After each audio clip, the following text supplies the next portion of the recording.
Elles interpellent le chef de l'État à prendre ses responsabilités. Compte rendu de Carlos Minoué et Julien Berthe-Bissaï. Il n'y a pas d'eau, il n'y a pas de lumière. Je suis à Douala. Depuis 1 h du matin, on a coupé la lumière. La lumière est revenue à 5 h du matin. Comment est-ce que quelqu'un peut se lever à 5 h du matin, aller travailler? Les commerçants vont fonctionner comment? C'est inacceptable. Tout en colère, c'est une militante RDPC, Adja Awa, qui dénonce les conditions de vie précaires des milliers de Camerounais. Originaire du Septentrion, elle s'indigne du mauvais état de la route nationale numéro 1, desservant les régions de l'Adamawa, le nord et l'extrême nord du pays. Vraiment, le Grand Nord ne peut pas aujourd'hui se développer parce qu'il n'y a pas de route. Et ce n'est pas une histoire seulement de 1 an, 2 ans, 3 ans. Ça dure des années aujourd'hui. Pour quitter Kousséri Maroua, les trucs que tu pouvais faire 3 h, 4 h du temps maximum, aujourd'hui tu quittes à 6 h du matin à Kousséri, tu arrives à Maroua vers les 23 h minuit.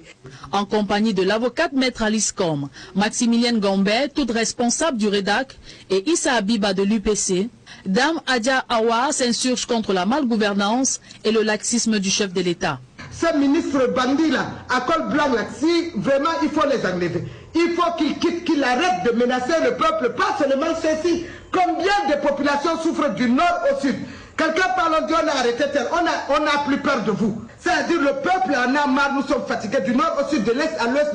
Au moment où plusieurs militants du parti au pouvoir appellent Paul Biya à se représenter à l'élection présidentielle d'octobre prochain, Dame Abiba à son tour s'interroge sur une telle opportunité, restant nostalgique du mode de dévolution du pouvoir à Paul Biya en 1982. Quand Aïdjo a senti sa faiblesse et sa mort venir, il a eu le courage de passer la main à quelqu'un d'autre. Il a laissé, et étant jeune en plus, pourquoi ceux qui ont reçu ne peuvent pas aussi faire la même chose? Moi, je ne comprends pas. Le pouvoir là, le pouvoir, c'est Dieu qui donne, certes. Mais il y a des moments où, quand ça ne va pas, il faut laisser. À 7 mois du scrutin présidentiel très attendu des Camerounais, des sorties d'autres camarades de parti de Dame Adja. Bonjour les enfants, c'est papa. Mon muret est asile psychiatrique à ciel ouvert et ma salle d'attente est toujours bondée. Bienvenue à la clinique les enfants. On dit chez nous que quand le changement devient inéluctable, même les actes de conservation les plus compliqués deviennent des actes de changement. Voilà une maman militante du RDPC. Elle vient de l'extrême nord. Elle appelle à Tanganji Bandi. Oui, elle dit que ce ministre bandit là. Tu entends ça, Grégoire Ona? Pendant que Grégoire Ona, ministre avait à Tanganji, lui dit qu'Atanganji est dans son rôle. Pendant que Grégoire Ona lui dit, membre du RDPC aussi, lui dit qu'Atanganji est dans son rôle. De l'autre côté, vous avez les autres personnes qui sont la membre de la société civile et qui sont encore dans le parti politique. C'est-à-dire que vous avez les mamans du Grand Nord, vous avez les membres de la société civile, tous militants du RDPC, qui eux trouvent que Atanganji, c'est un bandit. Quand vous écoutez toutes ces plaintes, en temps normal, Paul Biya ne pourrait plus gagner une élection au Cameroun. Quand vous écoutez même les militants du RDPC parler, vous avez écouté les Messanga Nyamdjing, les autres, quand vous écoutez même les militants du RDPC parler, vous êtes clair et net que Paul Biya ne pourrait plus jamais gagner une élection au Cameroun. Seulement que si on prend seulement même les militants du RDPC, Paul Biya ne peut pas gagner. Parce qu'il y a plus de fâchés militants à l'intérieur du RDPC qu'à l'extérieur. La question que vous devez vous poser, si même à l'intérieur du RDPC, il y a au moins 25-30% des militants qui sont convaincus que Paul Biya ne doit plus jamais même être candidat à l'élection présidentielle. Comment il fait pour passer? C'est là où vous appelez donc Eric Essousset et Elekam. Pour que vous compreniez que Elekam ne vole pas seulement même la souffrance des Camerounais qui sont hors du RDPC et qui rêvent de faire partie Pomba. Et les Cam volent même la souffrance des militants du RDPC. Donc c'est une mafia à l'intérieur de la mafia. C'est-à-dire que quand les militants du RDPC, eux-mêmes commencent à pleurer leur mal-être. On ne peut plus supporter ça. Les routes, ça fait 10 jours. La maman a déjà dit que les promesses de route qu'on leur a fait, c'est pas depuis 2 jours, 2 semaines. C'est depuis 10 ans, 15 ans. C'est depuis 10 ans, 15 ans. Mais elles peuvent parler comme ça là, à la fin. Pourquoi c'est qu'on arrive toujours au 100%, au 95%? À cause de Eric Essousset. À cause de Eric Essousset. Vous voyez très bien que le vent du changement qui souffle au Grand Nord ne permet pas à Paul Biya d'aller se vanter là-bas. Le vent du changement qui souffle au Grand Nord, la pupille de la nation, la fille aimée du chef de l'État, lui a déjà vomi à la bouche. La fille aînée du chef de l'État dit qu'elle ne veut plus l'amour empoisonné. Le Grand Nord, l'extrême Nord, par la bouche de ses mamans, disent à Paul Biya qu'on ne veut plus de tes paroles mielleuses, mensongères et de ton poison que tu déverses dans nos oreilles. On a décidé de tourner le dos. Nous ne sommes plus la pupille et la fille de la nation. Non.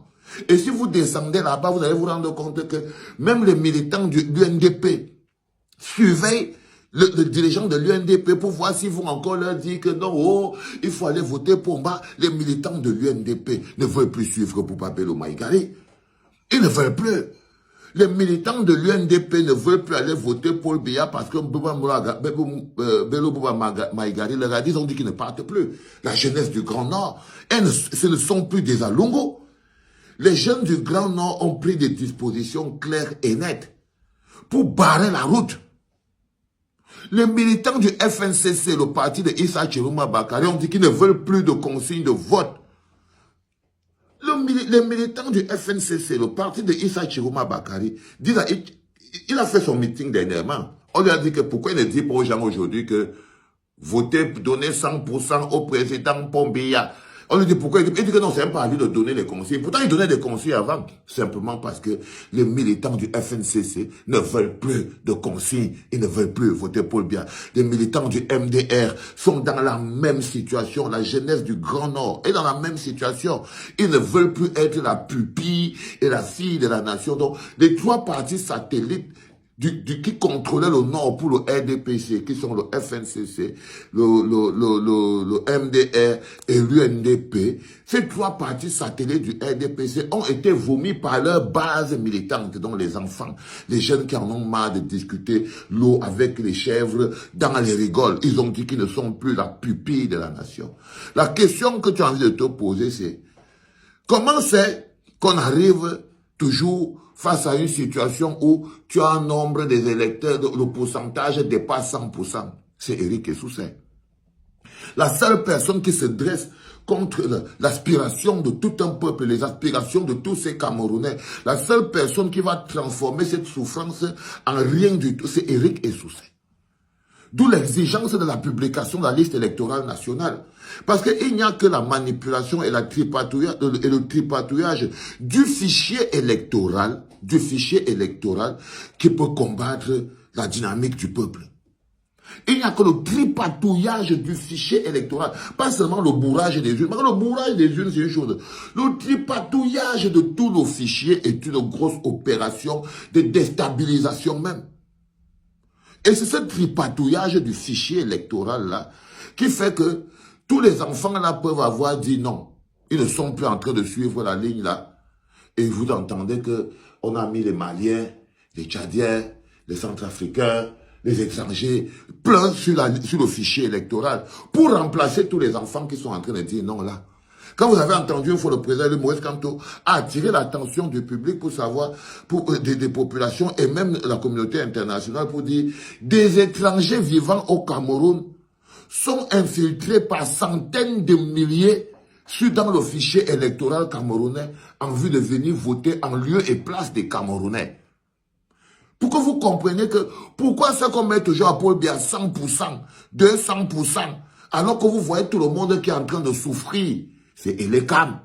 L'un des mécanismes d'Elecam, c'est que quand à chaque élection, tu peux te donner 50 000, 20 000, 30 000 étrangers, Maliens, Congolais, Centrafricains. Même si les Camerounais eux-mêmes se plaignent, les Congolais, eux, ils vont voter. Les Maliens vont voter, les Tchadiens, les Centrafricains, tout le monde, ils vont tous aller voter. C'est pour ça que Maurice Kamto a mis le doigt sur cette histoire de mettre des étrangers pour venir voter. Ça, c'est au-delà des doublons. Au-delà des doublons. Du coup, le peuple souffre, le peuple se plaint, et on finit par dire encore que le peuple a voté pour Pomba. Mais on oublie que si tant qu'on ne verra pas cette liste électorale nationale, rien ne vous prouvera qu'elle n'est pas pleine de Maliens, de Tchadiens, de Centrafricains, de Congolais, d'Ivoiriens, qui vont tous remplir dedans pour venir voter Paul Biya à la place des Camerounais qui souffrent. à la place des Camerounais qui souffrent. Parce que vous ne pouvez pas entendre autant de plaintes, autant de souffrances. Vous devez vous poser la question. Si tout le monde se plaint, si tout le monde souffre, si même les militants du RDPC se plaignent, si même les militants du RDPC sont dans la souffrance, vous pouvez nous expliquer qui peut alors voter pour Pomba à 100%? Si même les militants du RDPC disent que non, ce n'est plus clair, qui va donc voter pour le RDPC à 100%? C'est le tripatouillage du fichier électoral. C'est pour ça qu'Éric Essoussé préfère se déshabiller que d'afficher la liste électorale nationale. Et vous devez rappeler à Éric Essoussé que ce n'est pas à lui de décider, que le peuple est plus grand que ses volontés. Parce que si vous ne lui faites pas afficher cette liste électorale nationale, on doit intégrer que vous avez décidé que c'est le Sagat. Que vous avez intégré que c'est le Sagat. Mais on doit donner une chance à la liste électorale nationale. On doit donner une chance à notre pays. On ne peut pas se lever et venir le casser après plus de 20 ans, 30 ans de souffrance. Mais on cassait ça depuis. Ça c'est encore à quoi devenir encore après 30 ans de misère, de souffrance, mettre sur pied un mécanisme qui va encore nous faire reculer de 15 ans. Non. Non, les enfants. On a besoin de traverser ce cap sans rien casser, pour qu'on ait quelque chose à construire. Mais si Pomba réussit à vous plonger dans la psychose et à imposer aux Camerounais un soulèvement, il aura bien sûr réussi, mais réussi à nous faire reculer de 10 ans plus derrière. De 10 ans derrière, les enfants. Il est important que je vous le dise en deuxième podcast de la journée, en direct de la clinique, les enfants. C'était papa.